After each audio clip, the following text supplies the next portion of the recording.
Dream job ఆదిత్యతోనే సాధ్యం. Aditya degree colleges admissions open. For more information visit our website. నమస్తే, నేను విజయ్. కాశ్మీర్లోని పహల్గామ్లో జరిగినటువంటి ఉగ్రదాడి వెనుకున్నటువంటి ఒక్కొక్కరిని వేటాడుతుంది ప్రస్తుతం ఉన్నటువంటి భారత బలగాలు, ముఖ్యంగా ఎన్ఐఏ దర్యాప్తు బృందం అందులో ఉన్నటువంటి అనేక అంశాలను కూడా వెలుగుతీస్తుంది. తాజాగా కొన్ని వీడియోస్ అయితే మాత్రం దాడికి సంబంధించినటువంటి వీడియోస్ అన్ని కూడా స్థానికంగా ఉన్నటువంటి పర్యాటకులు తీసిన వారి మొబైల్స్లో తీసినటువంటి వీడియోలు ఒక్కొక్కటిగా బయటపడుతున్నాయి. అయితే నిన్న ఒక వీడియో బయటకైతే సోషల్ మీడియా ద్వారా వైరల్ అయింది, బయటకు వచ్చింది.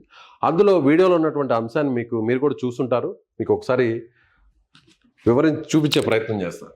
అక్కడ ఒక పర్యాటకుడు, ఒక టూరిస్ట్ ఏం చేశాడంటే, టూరిస్ట్ జిప్ లైనర్ ఉంటుంది, అంటే ఒక రోప్ మీద, ఐరన్ రోప్ మీద అలా హ్యాంగ్ చేస్తూ మనం కిందకి జాలువారుతూ కిందకి వెళ్తుంటాం. అది జిప్ లైనర్. ఆ జిప్ లైనర్తో పాటు ఒక సెల్ఫీ వీడియోని కూడా వాళ్ళే ఇస్తారు. లేదంటే మనం ఒక సెల్ఫీ స్టిక్ లాంటి ఉంటుంది, దాన్ని పట్టుకొని మనం షూట్ చేస్తే అది వెనకున్నటువంటి దృశ్యాలన్నీ కూడా రికార్డ్ అవుతుంటాయి. ఎవరైతే ఈ పర్యాటకుడు ఉన్నాడో అలా సెల్ఫీ వీడియోని రికార్డ్ చేస్తూ ముందుకు వెళ్తున్న క్రమంలో కొన్ని అక్కడ క్యాప్చర్ అయ్యాయి. అటాక్ చేస్తున్నటువంటి, అంటే మీకు చూపించే ప్రయత్నం అయితే చేయట్లేదు, ఎందుకంటే చూపించకూడదు కాబట్టి, కొన్ని గైడ్ లైన్స్ ఉన్నాయి కాబట్టి.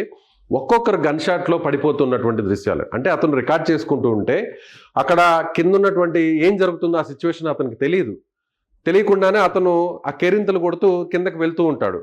సో ఆ ఉగ్రవాదులు ఎవరైతే ఉన్నారో పరిగెత్తుకుంటూ ముందు పారిపోతున్నటువంటి వారిని ఒక్కొక్కరినిగా కాల్చి చంపుతున్నటువంటి ఆ దృశ్యాలు కూడా ఈ సెల్ఫీ వీడియోలో రికార్డ్ అయ్యాయి.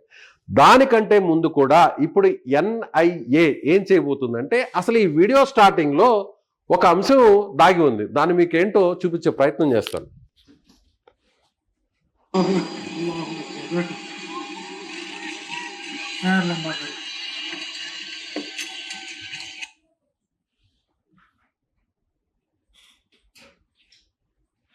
బాగా వినండి. వీడియో స్టార్టింగ్ అప్పుడు ఎవరైతే ఈ జిప్ రైడర్కి సంబంధించినటువంటి స్థానికుడు ఉన్నాడో కొన్ని వాక్యాలు పలుకుతుంటాడు, వినండి.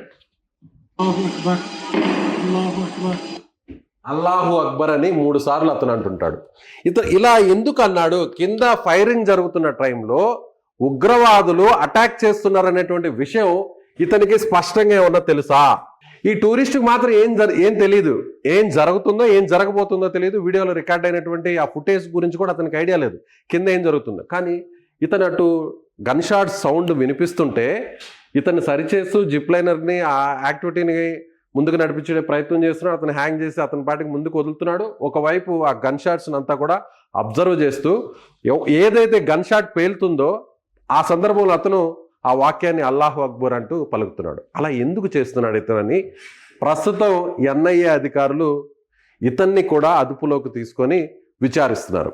అక్కడ చాలామంది కూడా ఈ ఇన్సిడెంట్ జరుగుతున్నప్పుడు మన తెలుగు వ్యక్తి చనిపోయినటువంటి సోమిశెట్టి మన్సూర్ ఎవరైతే ఉన్నారో, నెల్లూరు జిల్లా కావలికి సంబంధించినటువంటి సాఫ్ట్వేర్ ఇంజనీర్ ఎవరైతే ఉన్నారో, వాళ్ళ వైఫ్ కూడా మీడియాతో మాట్లాడుతూ కూడా చెప్పింది, కొన్ని గన్ షాట్ సౌండ్స్ వచ్చినప్పుడు తాము పరుగులు తీసి బయటకు పారిపోయే క్రమంలో అక్కడ స్థానికంగా కొన్ని ఏదైతే ఈ షాల్స్, ఆ ఉలన్స్కి సంబంధించినటువంటి ఏదైతే ఉన్నాయో వస్త్రాలు ఉన్నాయో వాటిని అమ్ముకునేటువంటి స్థానికులు, మీరు ఎక్కడికి పారిపోవద్దు, అదేం కాదు, ఇది కాశ్మీర్కి సంబంధించినటువంటి యానివర్సరీ ఫెస్టివల్ జరుగుతున్నాయి, దానికి సంబంధించినటువంటి క్రాకర్స్ అయి ఉండొచ్చేమో అని చెప్పి వాళ్ళని తప్పుదోవ పట్టించే ప్రయత్నం చేసింది. లేదంటే అక్కడ వాళ్ళు అలా చెప్పకుండా ఉంటే నేను నా భర్త బయటకు వచ్చేసేవాళ్ళం, అక్కడి నుంచి సేఫ్ ప్లేస్కి వచ్చేసేవాళ్ళం.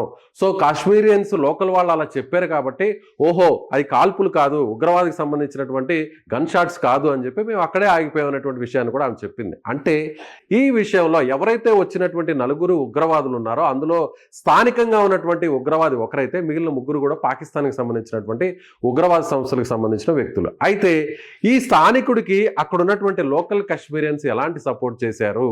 సో అక్కడ ఉన్నటువంటి అందరిని కూడా మనం తప్పు పట్టట్లేదు, ఆ తప్పు పట్టేది కూడా అక్కడ వాళ్ళకి సహకరించినటువంటి వ్యక్తులే.